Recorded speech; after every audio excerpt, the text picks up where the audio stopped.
देखिए, Pakistan army chief की जो जबान है और जो धमकियां वो दे रहे हैं भारत को, वो कंडेमनेबल है। और अफसोसनाक बात यह है कि भारत यूएस का एक स्ट्रेटेजिक पार्टनर है और यूनाइटेड स्टेट्स की सरजमीन में बैठकर वो भारत को न्यूक्लियर थ्रेट दे रहे हैं और बिल्कुल ही एक सड़क छाप आदमी की तरह की जबान इस्तेमाल कर रहे हैं। तो हमारा मानना यह है कि एक पॉलिटिकल मोदी गवर्नमेंट की तरफ से एक पॉलिटिकल रिस्पांस आना चाहिए। जैसे एमईए का स्टेटमेंट आया और साथ ही साथ हमको ये बात समझना है कि पाकिस्तान की आर्मी से और इनके डीप स्टेट से हमको हमेशा खतरा रहेगा।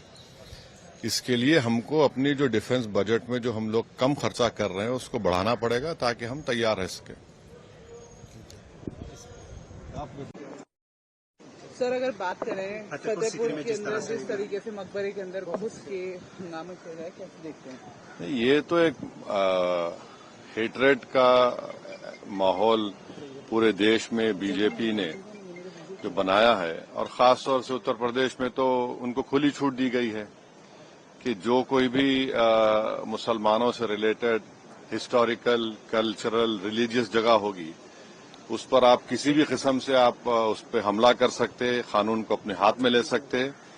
और उत्तर प्रदेश की सरकार आंखें बंद कर लेगी, कानें बंद कर लेगी। पुलिस की मौजूदगी में जाकर खबरों को तोड़ा जा रहा है, बेहुरमती की जा रही है, दरगाह के अंदर जाया जा रहा है और पुलिस कुछ नहीं कर रही है।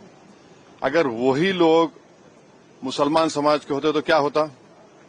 आप खुद सोचिए। तो कानून का इस्तेमाल जो है ना, मजहब को देखकर, पॉलिटिकल आइडियोलॉजी को देखकर इस्तेमाल किया जा रहा है। तो जाहिर है, तो ये तो एक बेहतरीन मिसाल है मुसलमानों से हेटरेट की और उनको अप्रेस करने की जो उत्तर प्रदेश में हुआ है कि दरगाह पर हमला, खबरों को तोड़ना। तो ऐसा लग रहा था कि फिर दोबारा 1992 वापस आ रहा है क्या? 1991 लॉ का आप फिर से एक बार हम देख रहे हैं कि टूटना हो रहा है। 1991 लॉ का बेसिस ऑफ वर्शिप एक्ट, हाँ, एक बार फिर से वायलेशन हो रहा है। नहीं, वो वायलेशन तो है, मगर पुलिस की मौजूदगी में इनको कैसे इजाजत दी जा रही है? पुलिस क्या कर रही थी वहां पर? पुलिस के सामने खबरों को हमला तोड़ा जा रहा है, नुकसान किया जा रहा है, दरगाह के अंदर घुसकर उसकी तकद्दुस को पामाल किया जा रहा है।